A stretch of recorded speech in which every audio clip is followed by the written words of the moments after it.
Hold the lines! Fight with me! These barbarians come against our gods and Caesar! Fight till the end! After tonight, they shall be no more. And if you find yourself walking alone, do not be troubled, for you are in Elysium, and you are already dead! Remember, what you do in this life echoes in eternity.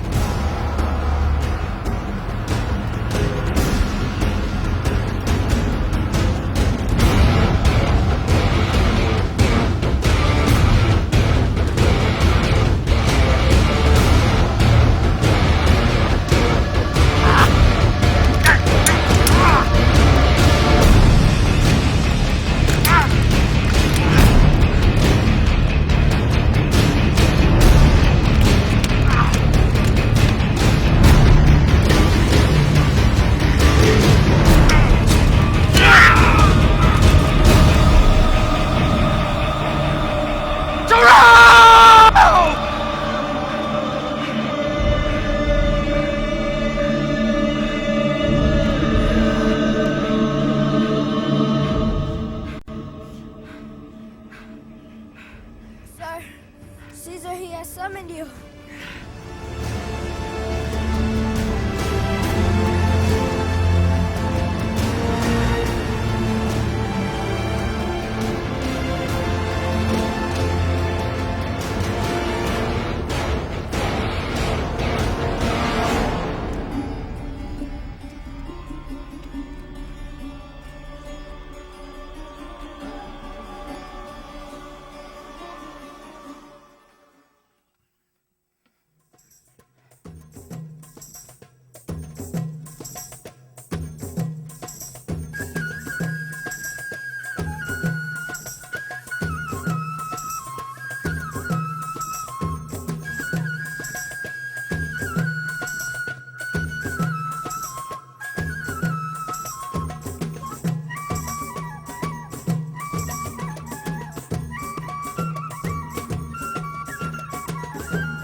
Caesar, you have summoned me. Yes. I understand you're a man who can get things done. It depends what is required of me. I understand. Sit. Leave. You look uncomfortable. You're not used to this, are you, Octavius? Comfort. You know, I wasn't either. It was actually, I was pretty poor when I grew up, until I got married at 19. Married wealthy. And then I got arrested, exiled. It wasn't until they needed my help that they actually let me join Rome again. It was after that that I moved to Italy to further my studies. You see, Octavius, I'm also a man who is known to get things done. Sir, what are you telling me? I'm telling you that you have potential. You can go far. Is this why you have called me here today? It is not. Tell me, what do you know of the situation in Judea? I've heard there is trouble at the temple. Yes. There is a man they claim has risen from the grave. He goes by the name of Yeshua. I want you to go to the villages and the temples and find out everything you can about this man. I don't understand. Yes, sir, sire. He's no threat to your empire. Surely you do not believe these fables. No, I don't. See, he was a Jew that was crucified because he laid claim to the title king. Wait, of the Jews. A Jew? Killed by the Jews and the Pharisees? Yes. They claimed he was a blasphemer, a pretender to the throne. Then where lies the issue? Like I said, he is no threat to your empire. Octavius, do not misunderstand my intent. This man was never a threat to me. He was a nuisance, a pain in my side. I want you to go to the villages, the synagogues, find his followers, question them. I need you to find this man. Understand, I've chosen you for this because you're a man of discretion. Now get this done. Yes, Dismissed. Caesar.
Called this meeting. Has not Yeshua been crucified already? There's no reason to conspire anymore.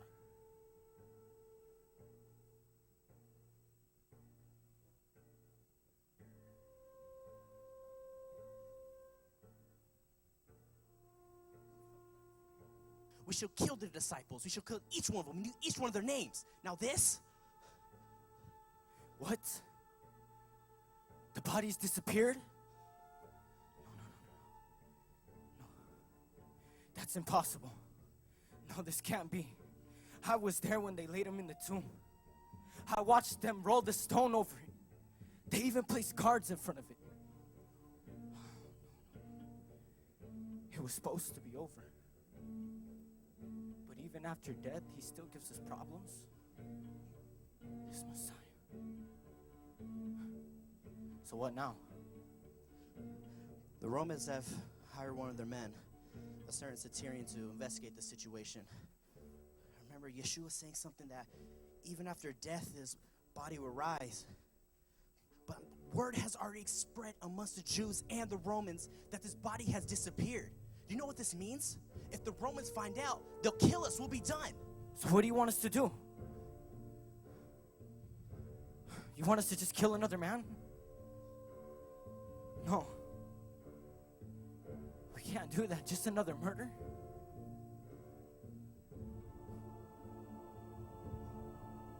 We bribed Judas to kill Jesus. What if he is the Messiah? What if he has risen? Enough! This man is not the Messiah. He is not the anointed one appointed by God. He blasphemed our very God's name, and I will not rest until his legacy is finished. It's already too late. I've already hired a few men to take care of the centurion. It only costs a few pieces of silver. Here they are now. So just to kill another man? Is that what we do now? We have no choice. We're Pharisees. No. The guilt for sending an innocent man to the cross is defeated. He's not innocent. Whatever you say. But for me, I have no part in this. No, we started this. We need to finish this. Where you going? Get back here. Get back here.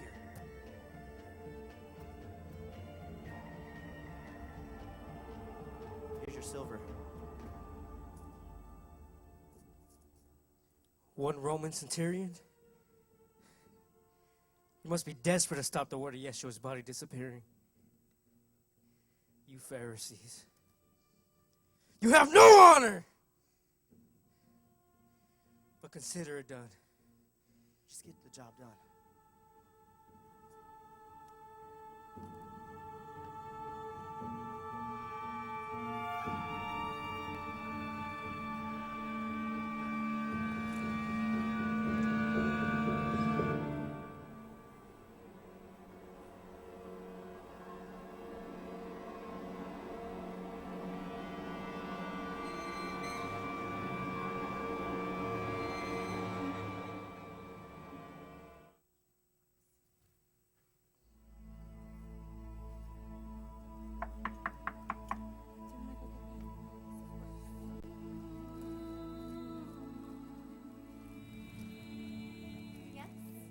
I'm here.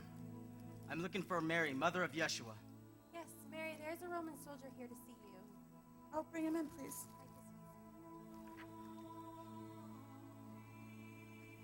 Hi, how may I help you? You can start by filling in the gaps about your son, Yeshua.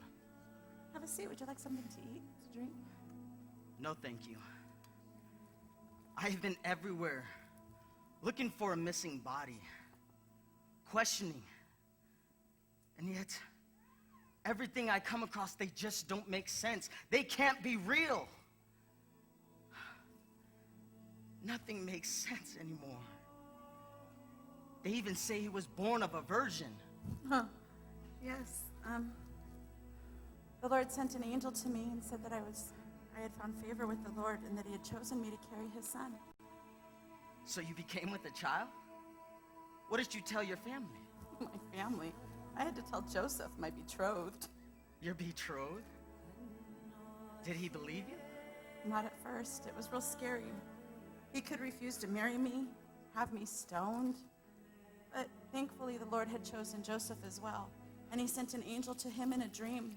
And he told him the child that I had carried within was conceived of the Holy Spirit. Joseph was a man of faith. He married me.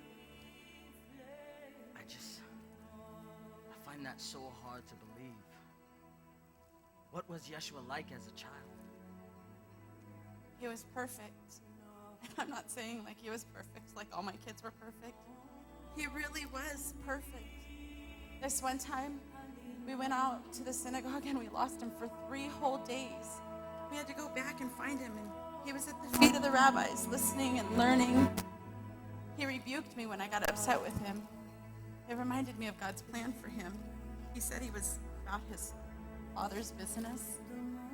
God's plan for him? Yes. Yeshua wasn't like anyone I'd ever met. The most compassionate and kind, the most patient man ever.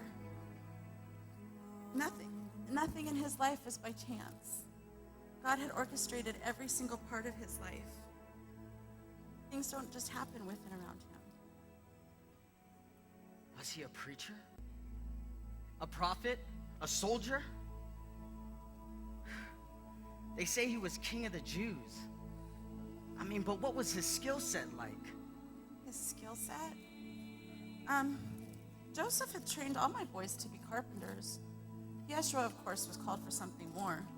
He left home at 30 to answer his father's calling on his life. His calling?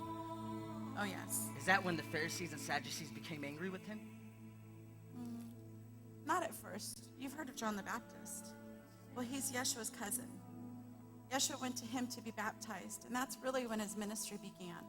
That's when they noticed that he was different, because his preaching was different than what they had been teaching.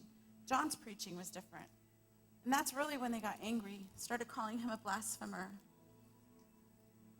Yeshua, he was set apart. I had no idea the cost. The cost? You mean because he's dead, right? Well, yes, he did die. He was hated by many. He preached of redemption, love, and grace. People were threatened by his following. You know, they say that he healed the lame. He healed the blind, the deaf. And that he was king of the Jews, so why did the people hate him? The Jews, they were awaiting their Messiah for hundreds of years. A king they wanted, not a child wrapped in swaddling cloth. A mere man who spoke of the heart and the wickedness I don't within. understand. A mere man? So he wasn't a king. Oh, he's the king. The Lord sent him in human form so that he could experience everything you feel, everything I feel, so that he could defeat sin once and for all. Sin? Don't preach to me, woman. I am not looking for your religion. Religion won't be found in my son, sir. It's much more personal. It is. It's love, sir. Yeshua loved us so much that he died for us. Love? He didn't die for you. We killed him. Your people didn't. We killed him. Yeshua allowed himself to be killed. He healed the lame, made the blind see. I saw it all with my own eyes. He could have said one word and called down legions of angels to save him, and he didn't. Tell him, Mary. She's right. My son, he allowed them to arrest him. He allowed them, like a lamb into the slaughter, he went willingly. They beat my son, they mocked him, they spit on him. They flogged him and they put a crown of thorns on his head. And the entire time he did this, if you knew him like I knew him, you could see the grief, the compassion in his eyes for his accusers. The Jews? Yes, the Jews at first. You see, they let a criminal free. They wanted a king of their earth, not a king of their souls. But he's dead! Oh, sir, he did die. He died. He did die. He died for you and for me. And when it happened, I was devastated. My life was a mess. The Lord gave me a son to die. He was innocent. He never even lied. He healed and loved the unlovable. And they murdered my son. I watched them murder my son. But on that third day, we went to tend the body of my son. And there was an angel there. My son, he wasn't. The angel told me that my son had risen and that he was alive. My soul rejoiced. You're looking for a body, but it's not there. He died. He went to hell, fought the devil, conquered sin, death, and the grave. A body you're looking for, you will not find. I was sent to find the stolen body of a man you say died and rose from the grave. That doesn't happen. But it did happen. And it happened for you, and it happened for me. He died and he rose 3 days later. Jesus Christ is alive. All you have to do is open your heart and believe what is right before your eyes. All you have to do is believe. Believe! Believe!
you! The Pharisees!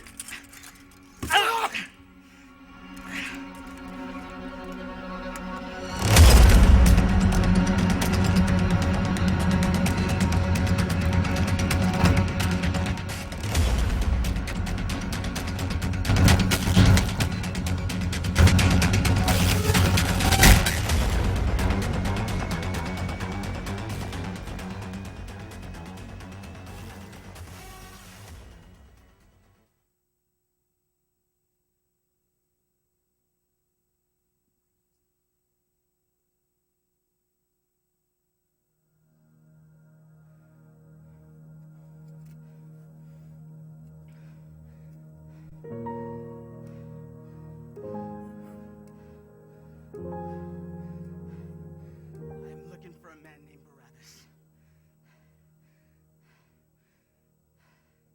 Barabbas. Barabbas! Barabbas!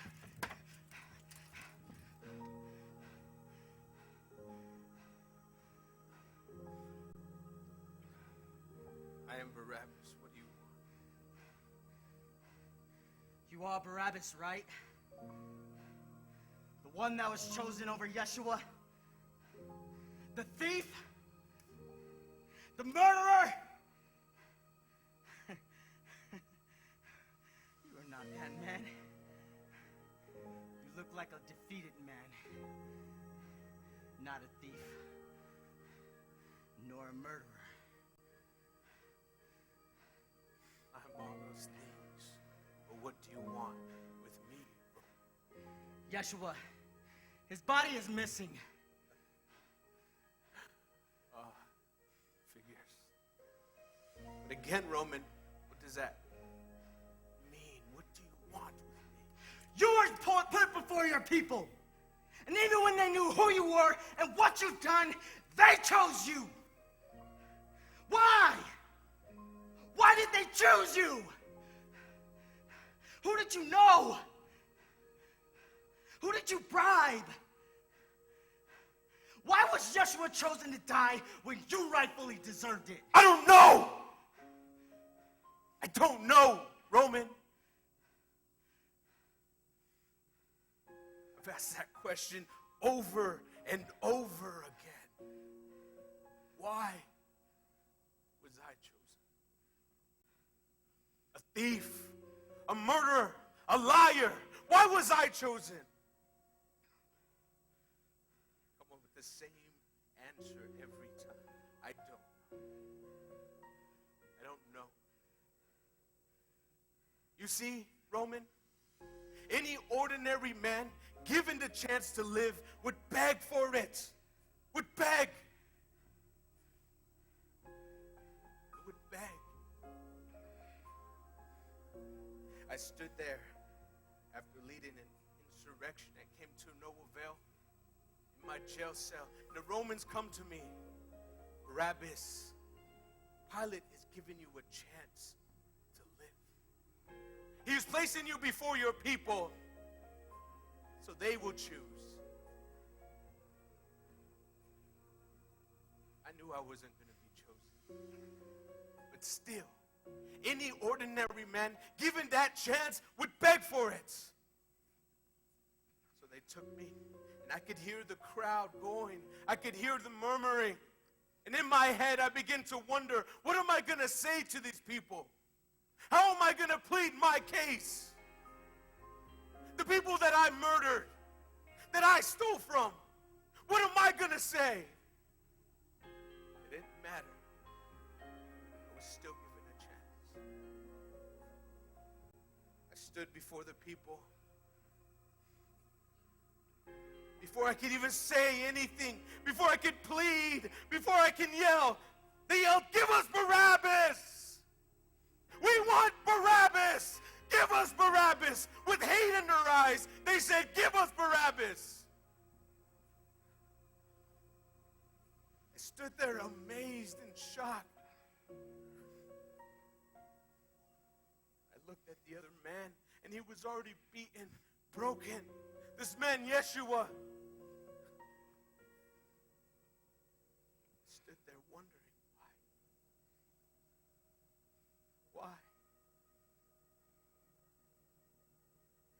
walked down, they took off my shackles. I walked down to the crowd.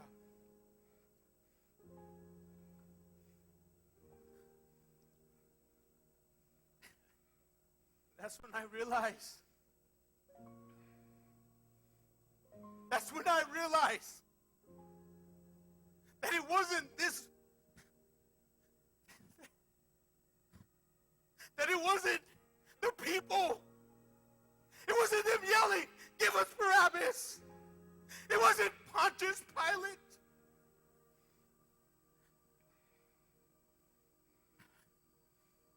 It was this man. This man who took my place. A thief, a murderer. He stood there and said nothing. And it wasn't because he was tired or worried or beaten. He just said nothing. And for the first time in my life, I felt guilty. I felt guilty for sending a man to take my place. I wanted to yell, "Don't let them choose me. Don't let them choose me. Don't let them choose me."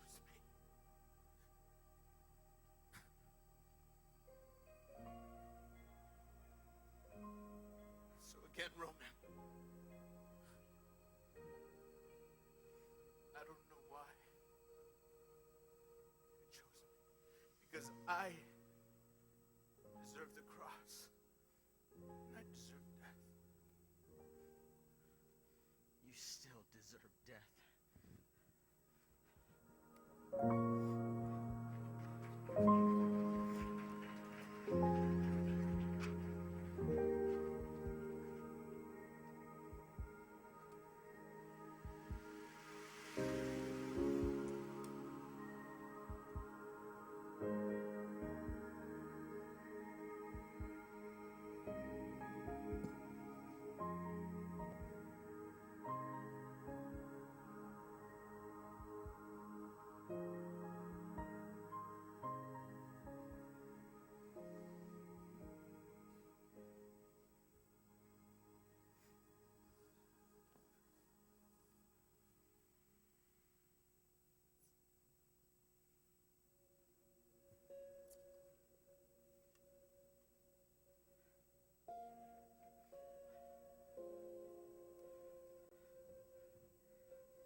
Mary Magdalene? Yes, that's me. What would you wish to speak with me about? Have orders from Caesar to find the body of Yeshua. It is my understanding that you were one of his followers. Yes, he saved my life. You know, I really don't care what he's done for you. How did you come to know him? Well, you may want to sit. You see, before I met Yeshua, I had 7 demons living inside. I know. You see, I lived in constant torment. My mind was never my own. I got to the point where I couldn't eat. I couldn't sleep. I wanted to be free, to be clean, to be unashamed. But my thoughts were so clouded, so deceived. There was nothing I could do. But then I met Yeshua. And he set me free. And he broke my chains. I finally had the peace, the joy, the clarity I'd been longing for so long.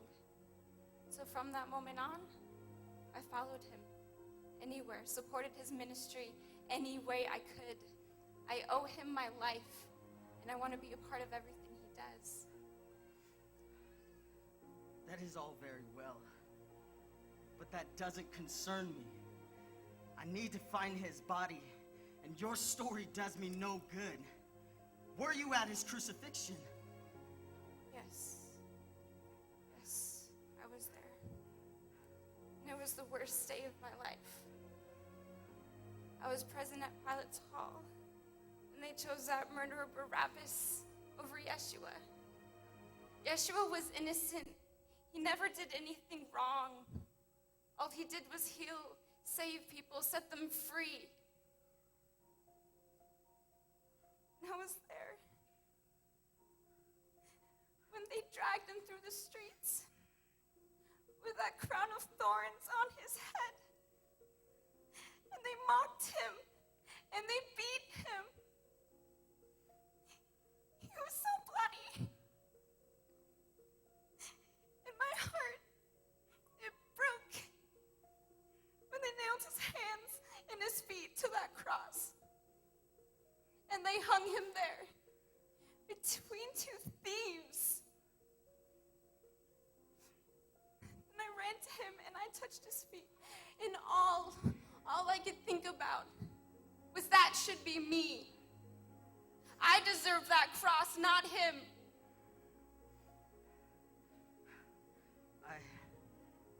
I'm sorry. And I'll leave you at peace. But I have one more question. Were you the one to discover the tomb empty? Yes. We went early in the morning after the Sabbath. And when we came upon the tomb, the stone had been rolled away and his body was gone. So his body was stolen? No, that's not true. But I understand why you think that. That is what I thought first, too. The 2 angels appeared to me, and they asked me why I sought the living among the dead. And I was so confused, even when I turned around. But Yeshua was standing right in front of me. And he told me, spread the news to all of his followers, all his disciples, that he was no longer dead, but alive. Alive? No.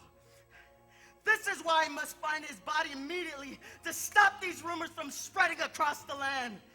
Well, if it's a body you seek, you will not find it. For Yeshua is risen. He is alive. And unless you accept that truth, you will always be searching. Then search I shall.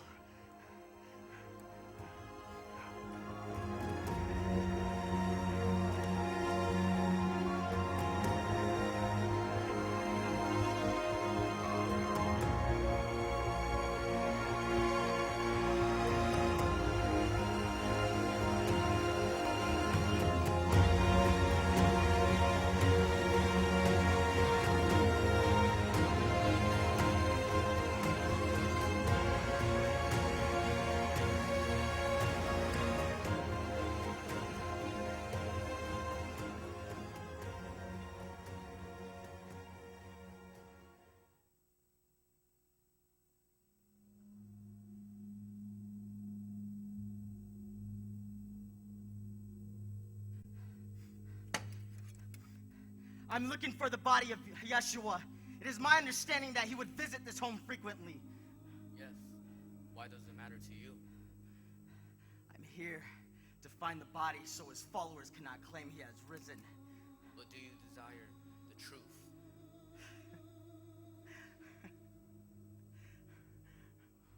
What is truth? You ask one of the most important questions in life, yet walk away as if truth's really not what you seek. Who are you to question a Roman god? I am the way, I am the truth, and I am the life. No man can come to the Father but by me. Yeshua? I am he who you've been seeking. This can't be. This is impossible. The holes. They are there. This is impossible. But yet, it is so.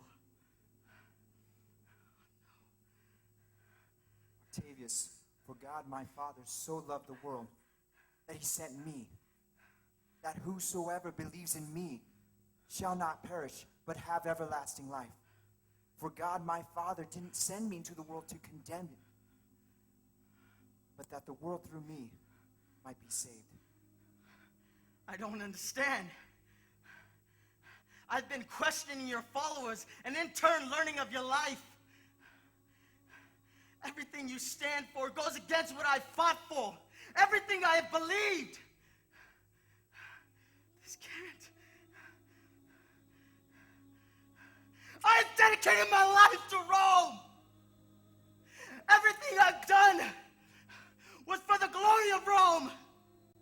I believed in the power of the sword. This is how victories are achieved. This is what commands nations. But you came in peace. And yet you have done more than I've ever conquered.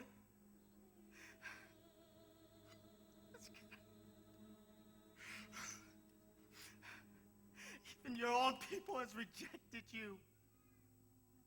They wanted you dead. They conspired to kill you because they didn't believe you were the Messiah. I would have slain them with my sword. I would have slain them for even looking at me wrong. But you died for them. You went to the cross willingly. I would have fought to the end. Why would you do this?